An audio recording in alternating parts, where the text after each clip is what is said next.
वस्सलातु वस्सलामु अला सय्यिदिल अंबियाइ वल मुरसलीन व अला आलिहि व सहाबिहि अजमाइन। वला तहीनु वला तहज़नु व अंतुमुल आलऊन इन कुंतुम मुमिनीन।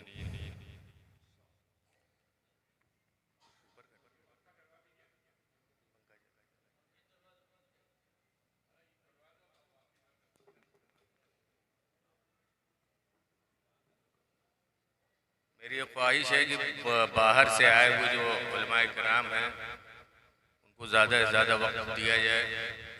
मुख्तसर बात करना चाहूँगा। अल्लाह ताला ने कुरान में फरमाया वला तहीनु वला तहज़नु व अंतुमुल आलऊन इन कुंतुम मुमिनीन। हिम्मत मत हारो, गमगीन मत हो, तुम ही सरबुलंद रहोगे।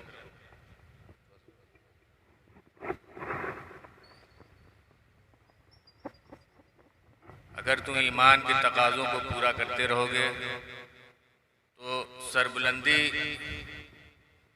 तुम्हें मिलेगी।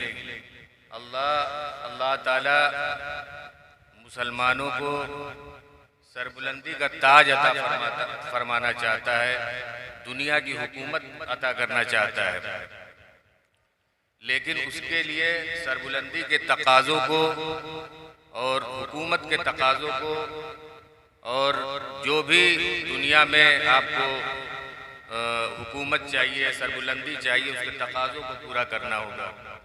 आप अगर गौर करें तो यूरोप और अमेरिका में जो इस वक्त माशी तौर पर सबसे मजबूत ममालिक कहे जाते हैं, इन लोगों ने सरबुलंदी के लिए क्या क्या काम किया।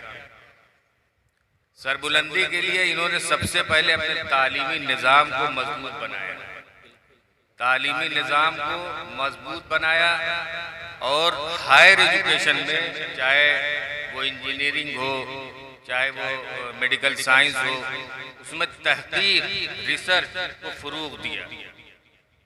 और रिसर्च करने के लिए आपको खुद कुरान भी कहता है कि दुनिया में जो भी चीज़ें हमने पैदा की है वो अपने आप में एक रिसर्च है, उसमें रिसर्च करिए, तहकीक करिए। तो सरबुलंदी के तकाज़े क्या है? और दूसरी जगह कुरान में अल्लाह ताला इरशाद फरमाता है इन्नल्लाह ला युग़य्यिरु मा बिक़ौमिन हत्ता युग़य्यिरु बिअनफुसिहिम। मैं हाफिज नहीं हूँ, अगर तो गलती होगी तो इस्लाह फरमा दीजिएगा। तुम इन्नल्लाह ला युग़य्यिरु मा बिक़ौमिन, कौम जब तक अपने आप को बदलना नहीं चाहेगा, जब तक अपने अंदर तब्दीली की ख्वाहिश नहीं पैदा करेगी, जब तक हौसला नहीं पैदा करेगी, जब तक जज्बा नहीं पैदा करेगी, उस कौम के अंदर तब्दीली नहीं आएगी। खुद अल्लाह भी उसकी हिमायत नहीं करेगा, उसके अंदर अल्लाह की भी मदद उसको नहीं आएगी। इन्नल्लाह ला युग़य्यिरु मा बिक़ौमिन हत्ता युग़य्यिरु बिअनफुसिहिम। अल्लाह उस कौम की हालत नहीं बदलता है जब तक वो कौम खुद अपनी हालत बदलने के लिए कोशिश न करे। तो अब हमारी कोशिशें तालीमी महाज पे क्या है, ये आप खुद गौर फरमा लीजिए। हमारा जो मकतब का निज़ाम था, पुराना मदरसे का मकतब का निज़ाम, वो पूरी तरह से तबाह हो चुका, ख़त्म हो गया मकतब का निज़ाम। और मैं आपको बताऊं कि जो RSS जो काम कर रही है इस वक्त, वो गांव सरस्वती शिशु मंदिर के नाम से स्कूल खोलती है। वो मकतब ही का निज़ाम था, जो मुसलमानों का मकतब का निज़ाम था, जिसमें हिंदू मुस्लिम सारे बच्चे पढ़ते थे। उस मकतब के निज़ाम से हौसला और बेदारी पैदा होती थी और लड़के कहाँ से कहाँ पहुँच गए। आप जितने भी बड़े काम करने वाले हों, चाहे वो आपके सर सैयद अहमद खां हो मरहूम, और जितने भी तालीमी महाज में जिन लोगों ने काम किया है, ये सब मकतब ही के पढ़े हुए, ये सब मकतब के पैदा किए हुए थे। इन लोगों के अंदर हौसला था, बड़ा बड़ा काम कर दिया। मौलाना महमूद हसन देवबंदी रहमतुल्लाह अलैह हम लोग के अकाबिर बड़े बेदार मख्स हुआ करते थे। इनके इख्तिलाफ सर सैयद अहमद खां से थे। सर सैयद अहमद खां चूंकि प्रो अंग्रेज थे, अंग्रेजों के सपोर्ट से काम करना चाहते थे, उनका अपना ख्याल था, उस बहस में उनको नहीं जाना। लेकिन अहम बात यह है कि इख्तिलाफ होने के बावजूद तामीरी काम हम लोग क्या काबिल करें। आज इख्तिलाफ है तो हम दूसरे का काम बिगाड़ने में लग जाते हैं, लेकिन वो इख्तिलाफ में तामीरी काम करते थे। सर सैयद अहमद ने अलीगढ़ मुस्लिम यूनिवर्सिटी कायम किया, मौलाना महमूद हसन देवबंदी रहमतुल्लाह अलैह, मौलाना मोहम्मद अली जौहर रहमतुल्लाह अलैह, ये सब के बारे, इनके बारे में एक मुख्तसर सी बात हम आपको बता दें कि इनके खिलाफ जब अंग्रेज हुकूमत ने मुकदमा चलाया और जब कोर्ट में पेश हुए तो अंग्रेज, चूंकि अंग्रेज जज था, सारे अंग्रेजी हुकूमत थी, इन्होंने कोई अंग्रेजी का जुमला बोला मौलाना मोहम्मद अली जौहर रहमतुल्लाह, तो जो अंग्रेज जज था उसने डिक्शनरी मंगा करके बाकायदा उस जुमले को देखा। ये हमारे मकतब का निज़ाम, ये हमारे मकतब के पैदा किए वो लोग थे कि वो अंग्रेज जिसकी जबान अंग्रेजी थी, जिसकी लैंग्वेज अंग्रेजी थी, जिसकी मादरी जबान अंग्रेजी थी, उसने डिक्शनरी मंगाया कि ये जुमला कहाँ से है। ऐसे माहिरीन थे। तो इन लोगों ने सर सैयद के खिलाफ काम किया तो जामा मिल्लिया की अलीगढ़ में बुनियाद डाली, और जामा मिल्लिया आज बड़े यूनिवर्सिटियों में जिसका नाम आता है। और हमारे आपकी रिजल्ट सिविल सर्विसेज के जो रिजल्ट आए हैं आईएएस के, उसमें 45 बच्चों में 35 बच्चे जामिया मिल्लिया के कोचिंग से पढ़ाए हुए थे। तो कहने का मतलब ये है खुलासे कलाम कि गवर्नमेंट के जैसे भी सख्त मुखालिफ सियासी हालात हो, इसमें आपको मजबूती से डट कर मकातिब के निज़ाम को मजबूत करना है। गांव मकतब के निज़ाम को मजबूत करिए। दूसरी बात यह है कि हमारी एक कमी ये है कि हम लोग सोशल नीड, जो सामाजिक जरूरियात है, उसके मुताबिक नहीं काम कर पाते।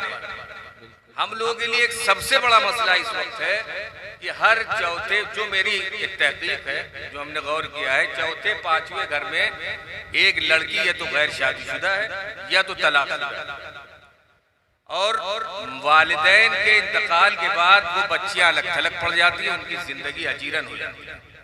हमको बच्चियों के मकतब का निज़ाम बच्चियों के लिए भी चलाना है और उनको टेक्निकल हैंड देना है, उनको सिलाई कढ़ाई कुछ हुनर ऐसा दे देना है कि जिससे वो अपनी जरूरियात जिंदगी पूरी कर सके। तो ये सब चीज़ों को जो है बहुसनों को भी चलाना, और उलमा अपनी जिम्मेदारियों से दामन न छोड़ा। वारिसीन अंबिया हैं, अपनी जिम्मेदारियों से दामन न छुड़ाएं। ये मदारिस ही से ये इनकलाब पैदा होगा, बिल्कुल इंशाअल्लाह। और ये उलमा का ये समझ जाइए इम्तियाज है कि ये कौम उलमा के ऊपर भरोसा करती है, एतमाद करती है, लाखों रुपए की रकम देती है कि आप काम करें।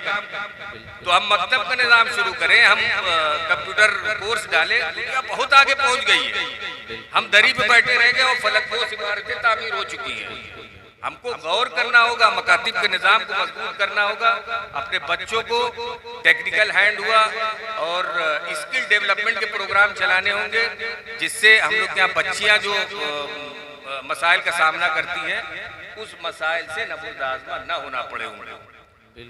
तो और सामाजिक नीड, सामाजिक जरूरियात, सोशल नीड क्या चीज़ है, उसके मुताबिक हम लोगों के मदरसे में कुछ न कुछ प्रोग्राम चलाएं, और उलमा ही इसमें बेहतर किरदार अदा कर सकते हैं। हमारे कुछ दलित भाई आ गए, मेहमान आ गए, कुछ दलित भाई भी आए हुए, 6-7 मेहमानों को बुलाया गया था। इन लोगों की जो तारीख है दलित भाइयों की, आप तारीख पढ़ लीजिए, आपके रोंगटे खड़े हो जाएंगे। इनको तालाब से पानी नहीं पीने दिया जाता था, बर्तन छूने नहीं दिया जाता था, सामाजिक बायकाट, सोशल बायकाट था। इनकी कौम में एक आदमी पैदा हुआ, एक आदमी डॉक्टर अंबेडकर के नाम से पैदा हुआ, जिसने लंदन में जाके 3 PhD किया, और PhD करने के बाद उसने इस कौम के अंदर ऐसा हौसला और जज्बा पैदा कर दिया, ऐसा हौसला और जज्बा पैदा कर दिया कि यह कौम बहुत आगे बढ़ गई। वही कौम जिसको ये गिलास पानी नहीं पीने देते थे, आज commissioner, DM, SP, IG, DIG की पोस्ट तक पहुंच गए। तो अब हम ये कह के कि इल्म से मुराद इल्म दीन है, इल्म दुनिया नहीं, उस बहस में जाना ही नहीं है। इल्म से मुराद जितने इल्म राज सब है, सब सीखिए, सबको जो है बरुएकार लाइए। हमको ये शिकायत क्यों होती है कि हमारे बीवी का सीजर होना है, बच्चा पैदा होना है, तो कोई लेडी डॉक्टर नहीं। तो जब इल्म से मुराद इल्म दीन ही है तो डॉक्टर कहाँ आप लड़कियों को मना देंगे। मुफ्ती सईद साहब बुखारी का तिरमिजी हम लोग को पढ़ा रहे थे, फरमाया करते थे, दारुल के शेखुल हदीस मरहूम इंतकाल हो गया उनका, फरमाया करते थे कि लड़कियों को मेडिकल साइंस की तालीम दी, लड़कियों को मेडिकल साइंस की तालीम इस वजह से दी जाए क्योंकि हम लोग की जो औरतों की जो ऑपरेशन की जरूरत पैदा होती है, सीजर करवाना है, पूरे जिले में आप हैरत करेंगे कोई लेडी सर्जन मेरे ख्याल से पूरे मंडल में नहीं। तो हमको तो जरूरत है ना उसकी, हम भाई कहाँ जाएंगे ऑपरेशन करवाने, मर्दों से लोग ऑपरेशन करवाते हैं। तो आपको मेडिकल साइंस से लेकर के सारे उलूम की तालीम देना है और मदारिस में मकतब के निजाम में दीन को भी अल्लाह के रस्सी को मजबूती से पकड़ते हुए दुनियावी तालीम, मकातिब को मजबूत करिए। मकातिब से मिजाज बनता है, बच्चों को किस मिजाज का बच्चा है, किस लाइन में इसको डाला जाए तो बेहतर किरदार अदा कर सकता है। तो ये कौमें दलित कौम ने बहुत स्ट्रगल किया, बहुत मेहनत की, बहुत कोशिश की, आज ये कौमें बहुत आगे बढ़ गई। तो मेरी ये गुजारिश है कि जो गांव मदरसे खुले हुए हैं, भाई कोई भी अब जो जदीद तालीम उसके लिए नई बिल्डिंग, नई इमारत तो बनाई नहीं जा सकती, वो एक बड़ा लंबा काम है। मदारिस गांव खुले हुए हैं, उसमें ये स्किल डेवलपमेंट के और ये मकातिब के निज़ाम को शुरू किया जाए और मजबूती के साथ शुरू किया जाए और उनको आगे लाइन दी जाए बच्चों को, इस बच्चे को हमको क्या पढ़ाना है, इस बच्चे को पूरा हिफ्ज़ में डालना है, इस बच्चे को आलिमत में डालना है, इस बच्चे को हमको स्कूल में ले जाना है। ये एक बेहतरीन निज़ाम मदारिस से चलाया जा सकता है।